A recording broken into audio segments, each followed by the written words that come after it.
Ya, masuk pertanyaan berikutnya, pertanyaan nomor 7. Apakah Tuhan juga bisa mengabulkan niat jahat seseorang? Ya, jawabannya tetap sama. Bisa iya, bisa tidak. Kenapa bisa iya, bisa tidak? Artinya bahwa kalau kita kembalikan analogi ini kepada alam ya, yang sebagai satu contoh terbaik yang bisa kita lihat di alam itu bahwa kalau jahat itu kita simbolkan gelap, sedangkan terang itu kita simbolkan baik gitu kan. Bahwa ada dua penggambaran yang diilustrasikan atau disematkan bahwa jahat itu adalah dunia kegelapan, sedangkan baik itu adalah dunia terang. Dan itu ada di dalam kehidupan hari ini, baik di alam maupun di manusia itu sendiri. Jadi kalau di manusia itu kita ilustrasikan bahwa di dalam diri manusia itu sudah ada sebuah dimensi yang menggambarkan ada kecenderungan manusia itu berbuat jahat, ada kecenderungan manusia itu berbuat baik. Maka di dalam diri manusia ada dua, baik dan buruk. Maka kalau ditanyakan di dalam jiwa seseorang itu sudah ada baik dan buruk, maka pertanyaannya, manakah di antara keduanya atau di manakah di antara baik dan buruk itu yang mampu menjadi pemenangnya? Ya, pastinya ya tergantung siapa yang diberi makan. Ketika baik yang banyak diberi makan, maka baik akan besar dan akan berusaha menguasai yang buruk. Begitupun sebaliknya, ketika yang buruk itu diberi makan, lalu dia membesar, maka yang baik akan dikuasainya. Nah, penggambarannya sebatas itu saja, bahwa perbuatan jahat itu dikabulkan ya tergantung ketika dominasi daripada perbuatan jahat itu lebih besar daripada perbuatan baik. Karena ketika kamu tahu tentang sistem kehidupan yang sedang bermain, maka dominasi itu yang akan menguasai baik si jahat maupun si baik itu sendiri. Jadi berbicara tentang dominasi. Ketika seseorang ingin melakukan satu kejahatan, dan kejahatan itu dilakukan dengan sungguh-sungguh, dengan satu pencapaian yang tertinggi, dengan upaya yang sekuat tenaga, maka kejahatan itu akan memenangkan daripada kebaikan. Karena kejahatan itu mendominasi. Analoginya kan kita lihat pada diri kita sendiri. Ketika kita menginginkan kejahatan dengan dominasi tertinggi, maka dengan sungguh-sungguh, bahasanya itu dengan perjuangan yang kuat, maka kejahatan itu akan memenangkan dari yang kebaikan. Karena dominasinya tadi itu. Begitupun juga sebaliknya, ketika kebaikan menjadi satu dominasi, maka dominasi kebaikan akan memenangkan kebaikan daripada satu kejahatan. Nah, poinnya dikabulkannya jahat atau baik tergantung dominasinya, tergantung daya upayanya. Ketika kamu mengupayakan yang baik, itu akan terkabulkan. Dan ketika kamu mengupayakan yang baik, itu pun juga akan terkabulkan. Tergantung dominasi upaya yang sungguh-sungguh, maka pencapaian itu akan kamu dapatkan, mau baik ataupun buruk. Tapi yang harus kita jadikan satu standar, bahwa ketetapan daripada suatu hukum ketetapan yang ada di alam itu, bahwa dominasi kejahatan ketika menguasai punya masa berlaku dalam sebuah kekuasaan.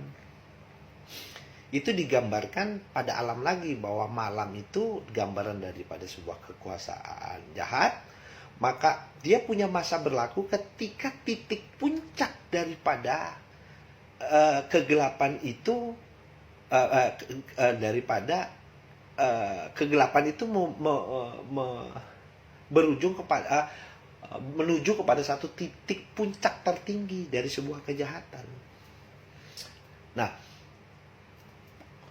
siklus daripada alam itu mengajarkan di balik kegelapan ada terang, di balik terang ada kegelapan. Maka siklus itu yang selalu silih berganti.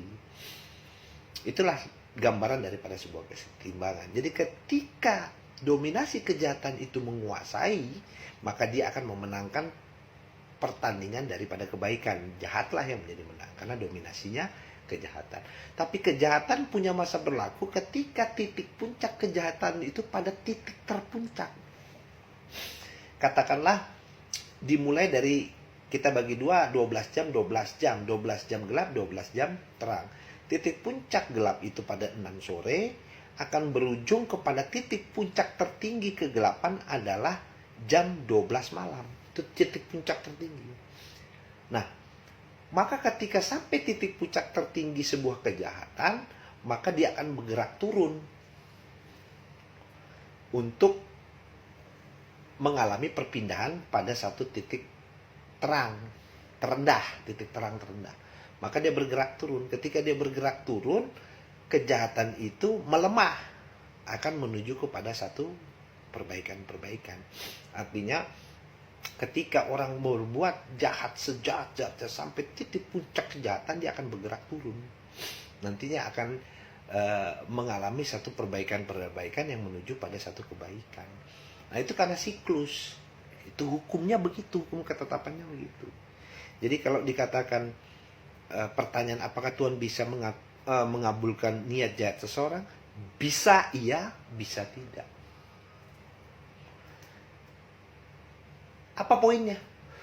Ya jika orang bersungguh-sungguh pada sebuah kejahatan, maka kejahatan itu akan dikabulkan bahasanya. Gitu loh. Artinya ketika perjalanan kejahatan itu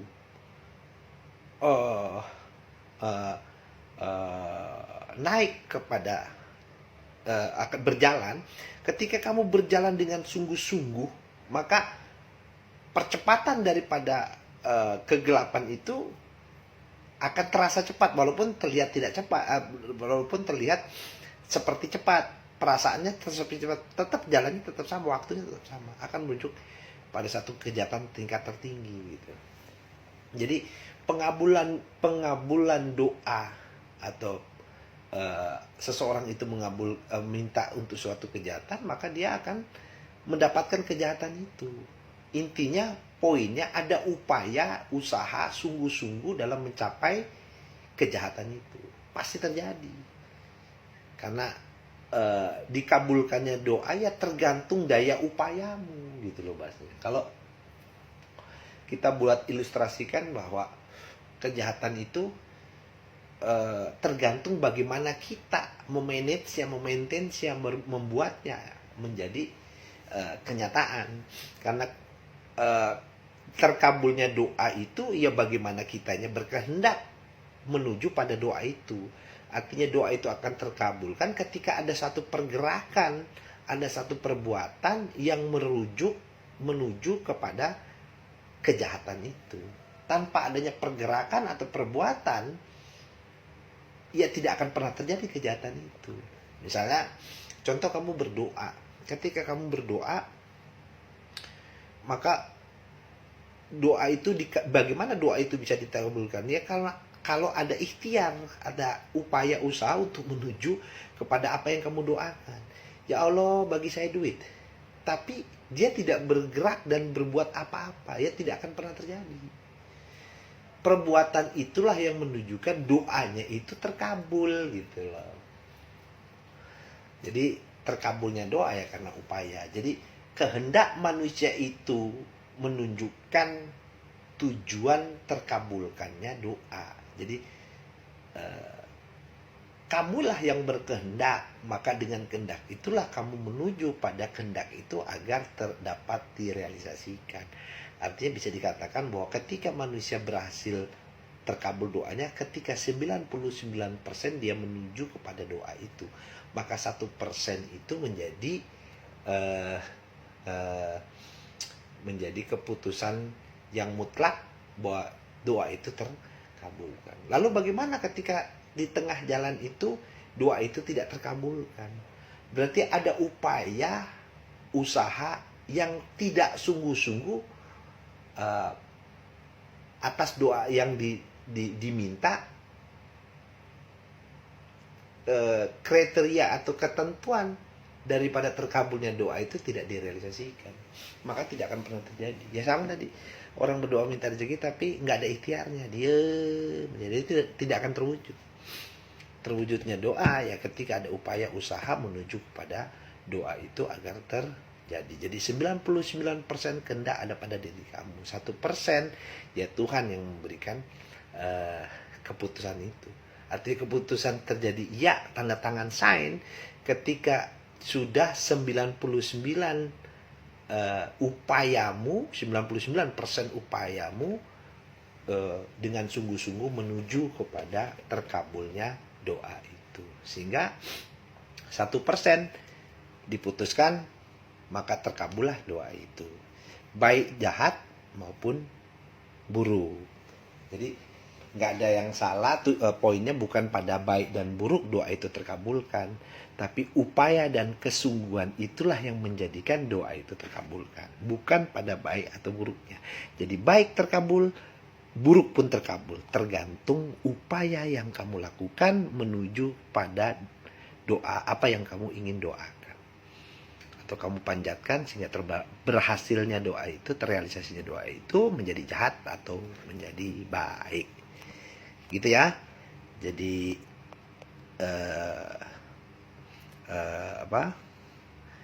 jawaban yang ketujuh, poin ketujuh, apakah Tuhan juga bisa mengabulkan niat jahat seseorang? Jawabannya bisa iya, bisa tidak, tergantung manusia itu sendiri dalam merealisasikan terkabulkannya doa, baik atau buruk. Oke? Maka jawabannya kita sudah jawab.